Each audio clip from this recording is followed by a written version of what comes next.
We have on show today someone who quit a successful corporate career to pursue her dream of becoming her own boss. In the decade after she decided to carve a niche for herself, she has blazed an enviable trail. She's a master psychologist, having helped salvage many lives and relationships. She has survived two near death experiences and has come back from the brink because God felt there was a mission for her to accomplish. Let's know more from the woman herself. Welcome to the show, Komal. Thank you. Thank you so much. I'm so happy to be here, and it's a very humbling experience to be in the presence of all of you. And thank you for such a warm welcome and such a wonderful introduction. Thank you. By the way, this happens to be the 25th edition of Power Up. Wow! Congratulations to Thank Power you. Up. And we are privileged to have you as our 25th guest.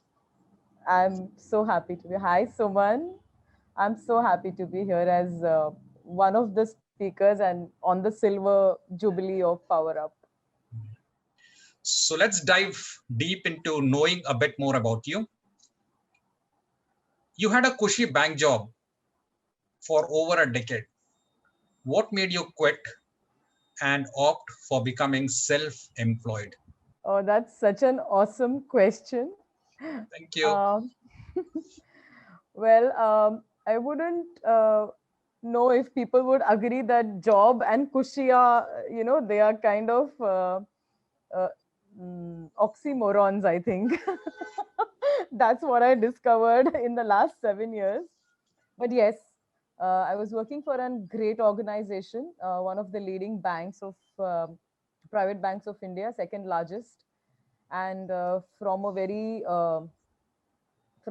basic level. After having completed my master's in psychology, nobody gets into banking. I got into banking just by the way, uh, and I grew throughout the 14 and a half years that I was with this particular bank. So I have an overall experience of over 22 years in the banking and the finance industry, actually. But yes, this was one of my biggest stints with this particular bank. And while I was working there, I realized that this is just the 1% of the iceberg. And there's an entire iceberg which is waiting to be unleashed and unearthed. And there's a huge potential that I can explore. And I'm very thankful to the people that I worked with, the peers, the subordinates, my bosses, the people my customers that I was with, because they helped me realize this about me. So I think that 14 and a half years was a very crucial time period for me to elevate and evolve as a human being, as an individual. There's so much I learned in those 14 and a half years that I really owe this today's achievements to those 14 years of those realizations. And what made me turn an entrepreneur, I was banker to some of the most amazing industrialists. So I had the opportunity to be banker to Mr. Kumar Mangalam Birla and the Birla family. And what I realized is it's so important to move from a person centric life to a system centric life, because having the deadly and the lethal combination of time, health, and wealth together is something that we all strive for. And that's what motivated me actually to move to this side as an entrepreneur. Great way to put it, from personal centric to system centric. Absolutely. Yeah. According to a survey, it's estimated 85% of employees are not fully engaged at work. Based on your corporate experience, what do you feel is missing in corporates that makes people not very engaged? Yes, I would quite agree to this from my own personal experience. what I feel is, if you are working for a huge organization which has its so-called systems and processes set up, uh, so if you are already, it's already there, so there's not much you can do to innovate, to create. And for every employee, at whatever level you are, when one creates, that's what gives one the highest level of satisfaction. So initially, as an employee, we are just trying to set up, we're just trying to fit ourselves in that structure or that framework. Eventually, we realize some of the things that can change, or that some value that you can add as an employee.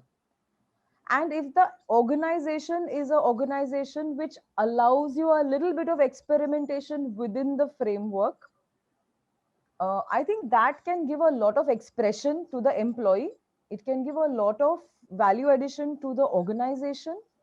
Because when you spend, say, 3 to 4 to 5 years in an organization, you've kind of got the pulse, even if you are in different profiles. So I started at the very basic level at the telecounter. I had no knowledge of the telecounter, and from there I moved up the ladder to many other roles and got elevated within the bank. uh, and at various places I felt there's so much I can add as value. But at that point in time, everything looked like it was so set up that nobody wanted to really experiment too much. So it was a very top down way of running the organization by the time I was with that organization. So when there's an organization which is still experimenting, I think that's when most of the employees can express. So one of the best examples, if we know, the Colgate, how Colgate sales increased. So even a secretary who said that, okay, just improve the nozzle, increase the size of the nozzle, and the toothpaste will be more used. And then the sales of Colgate was a different story. We all know of this story. So I think that kind of liberty should be allowed. And of course, I know organizations would have their limitations as to, because they have to function within a framework. But uh, if they have, like, in the organization I worked for, we had something called a think tank where we could post our suggestions. But later on, we never knew what happened with the think tank. We didn't know whether those suggestions were evaluated, whether they were implemented.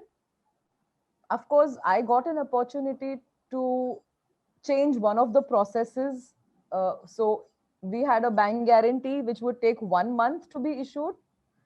And for with all the perseverance I had, I actually went and sat in front of the group head. I literally cried, and I said, we cannot have a system which takes 1 month to issue a bank guarantee.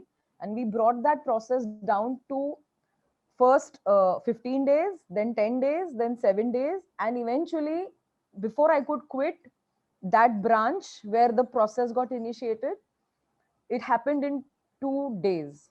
So I was so happy that I could make that change, because we got a lot of business because of that. And a lot of things shifted because of that. So I think that is something which really excited me. And I think if a lot of employees would have a lot of inputs to give, with the seniority, the maturity, the wisdom, so why not use this is like a human library. So I think employee engagement is very, very important for anybody to evolve, any organization. Thank you. That was well put and good sharing too. And we are happy that you took up this bank guarantee thing they are talking about and brought it down from 1 month to 2 days. Absolutely. And I would like to tell you, after you quit, that time crunch was from 2 days, we brought it down to 3 hours. Wow. Awesome. It is thanks to you for initiating that. We just refined the process. So if the employer is willing to listen to employees, you can find employees getting solutions which will make them more engaged and which will ensure that the processes are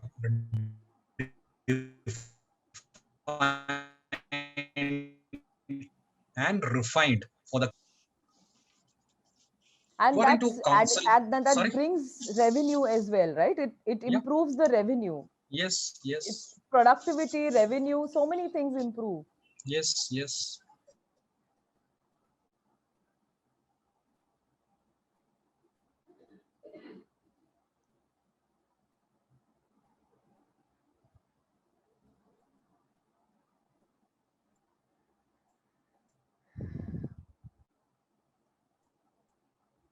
So I remember we had a bank guarantee. Are you able to hear me? If you guys You are. give me a thumbs up. I remember we had a bank guarantee to be issued for a match which was happening, India-Pakistan match. And that's when we realized how long is this process.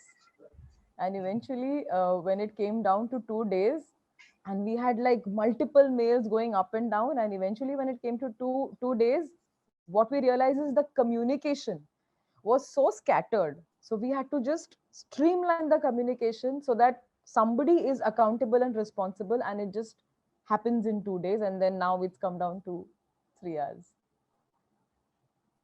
I think Mr. Premraj's screen is a little frozen again.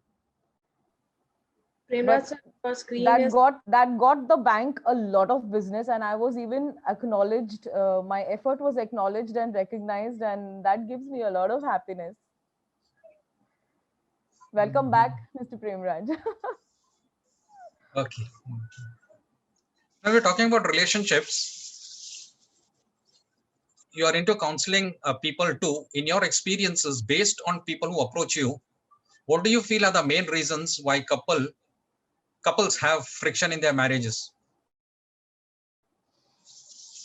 Yeah, that's a very interesting and an important question, especially in a situation of today where we have nuclear families, where we have double income, no kids, or double income, kids, mother-in-law, in-law, that kind of a structure.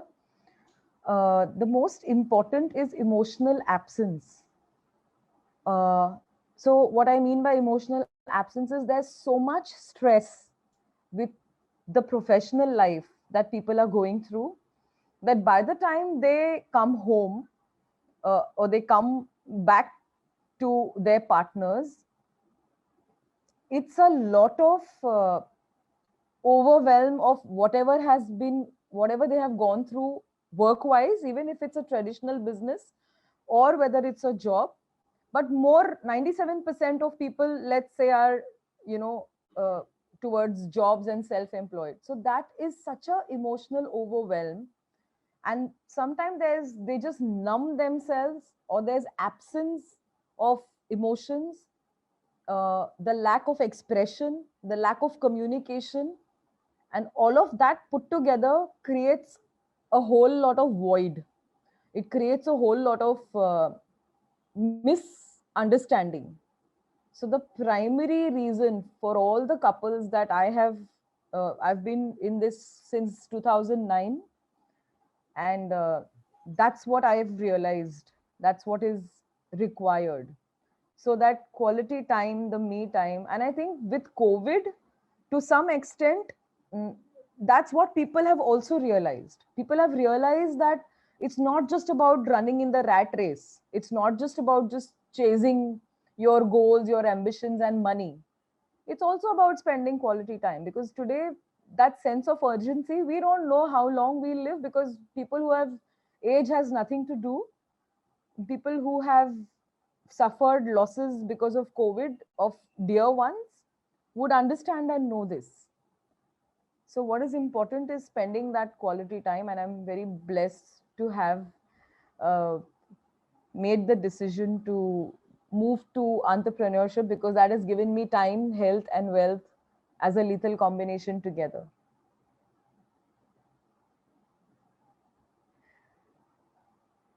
So primarily, I think communication, uh, absence. You're physically present, but you're just emotionally absent to your partner or to your loved ones. I think that's what requires a lot of attention, mental availability, being mentally and present as well.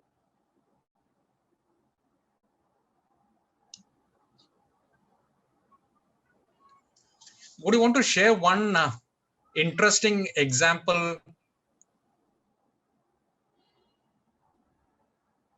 Yeah, I would definitely love to share an example of one of my clients who is not just going through emotional relationship issues, but every aspect of her life.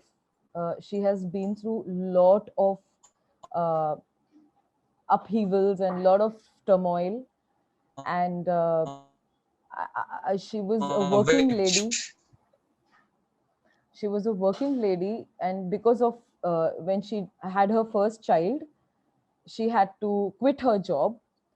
And after quitting her job, the first 3 4 years every mother spends in upbringing of the child and giving the right attention, the right values, the right everything, the right atmosphere, the ambience.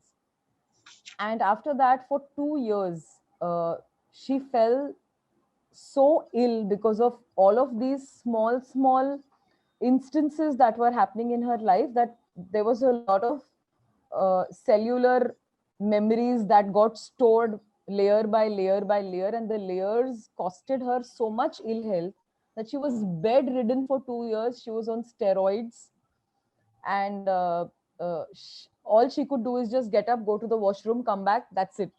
That's how bad it became. So uh, everything that is showing on the body is actually starting with the mind. So we say psychosomatic. So it's somatic is the body, and psycho is the thought, the feeling, the emotions that one is going through. And I'm very happy to share that she's taken therapy. She's done almost about 12 sessions with me, and we have addressed deep layers of whatever she has been storing as emotions and thoughts and feelings, which has accumulated and accumulated and accumulated and caused her to go to that level of ill health. And today she's up and about, and she does all her family the work. When she had no servant during COVID, she could cook for her family, and that gives her a lot of joy. And because of that joy, she's also started getting work. So she's a fashion designer. So confidence levels had totally like vanished because of whatever her health had done to her. She had put on a lot of weight.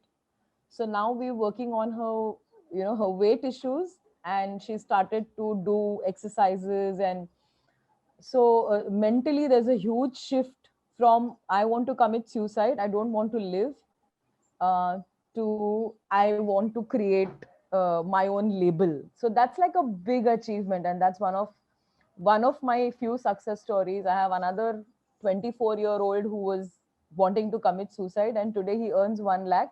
He's a fitness trainer, and he has named his Insta page Pasina, and he's done his logo with me, and I feel very happy to see him doing so well, and gives me a lot of satisfaction more than the money. congratulations, you're really, really impacting lives. Not only are you impacting one life, but their families and a lot of other people too. Well done. Thank you. You're self-employed now. Can you talk a bit about the business that you are in now? Yes, I would love to share this opportunity because it's changed my life. It's transformed me. Thank you, Suman. It's made me so different from what I used to be. I used to be this aggressive rat racer when I was an employee. And typically, like you do in a corporate, you want to step onto everything and climb the ladder. And I realized that's not my inner being. So being an employee, actually, I had a lot of disharmony within me. And what I realized is this is not how I want to live the rest of my life. And I made a conscious decision at the age of 38. On my 38th birthday is when I put in my resignation, and that was my gift to me for that birthday. I said, if I don't do this before 40, I'll probably never do it. I'll be too much in a comfort zone. Already 14 years in an organization, you become furniture. So if you feel that I have become a senior, trust me, you haven't. You've become furniture. So it's important to move every 3, 4, 5 years so that you, as a human being, grow. And my business, I realized that e-commerce is a growing space, and it's a futuristic industry. So I embarked on this journey in 2014, and within a year's time, I realized the power. And as per a report that was published by KPMG in 2019, pre-COVID, they have predicted that e-commerce will be a 64,000 crore plus industry. And thanks to COVID, this is one industry which has, in the first 3 months, clocked in 30% growth month on month, even during COVID times. So e-commerce is basically on a electronic platform, on an internet platform. You're trading, you're either buying goods or services, selling and buying goods or services. So all of the platforms today, whether it's your Big Basket, whether it's Amazon, whether it's OLX, I think everything has become e-commerce. And we can already see that COVID has added to the e-commerce. So today, everybody who's online is sorted. They are like protected for the next, uh, at least the next 20, 30 years, because this is the way of doing business now. Whether it's banks, so our bank was one of the few banks who decided that all customers should be on an electronic banking channel. Don't have walk-ins, just get them to do everything online. So it's a very powerful and a very futuristic industry, and it's very easily scalable. So you can scale your business to the next level very fast and globally. So the whole world becomes your playground. Yeah. True, that's true. The whole world becomes your playground, and like Dr. Jagannath said, yes, e-commerce is a futuristic industry. Well said, Doctor. In case somebody wants to join you or wants to know more about this business that you're talking about, how do they get in touch with you? So I can share my number here if people would like to pen it down, or if Nisha can help us post my number here. And it's an amazing industry to explore with whatever you are doing in your current life, with whatever profession or business or job. This is something you can definitely explore. So I can share my number, and those who feel that they would like to take a look at it, we can connect on a one-to-one Zoom call or a one-to-one call and talk about it. So my name is Komal Khandge, and my number is 98204 13458. I would And if suggest, Nisha Komal, you put can, it on the chats. yeah, Okay, I think so Nisha's Nisha has put it done up. that. Thank you, Nisha. Well done. Thank you, Nisha. God bless. My final question to you before I open this for the general public: Yes. what would you like to be remembered? Your legacy. This is the first thing that we do as an exercise when we start our journey as an entrepreneur. Is we see what should be written on the tombstone when I die. Okay. So what I would like to see on my tombstone is, here is someone who helped me realize what power lies in my potential. So that's what I would like people to say, because I've already had that experience of people telling me, and no amount of money can buy the satisfaction that comes, you know. So, yes. That's a great legacy that you'll be leaving for us. Yeah. Thank you so much. So once again, thank you. The work you're doing for society is commendable. You're touching lives across all age groups. You bring in a whiff of fresh air and is a harbinger of hope in the sea of despair. You are making a difference in the lives of so many people. Thank you for lighting up lives. How Thank you sweet. and God bless. Thank you so much. Thank you so much. And all the best to all of you.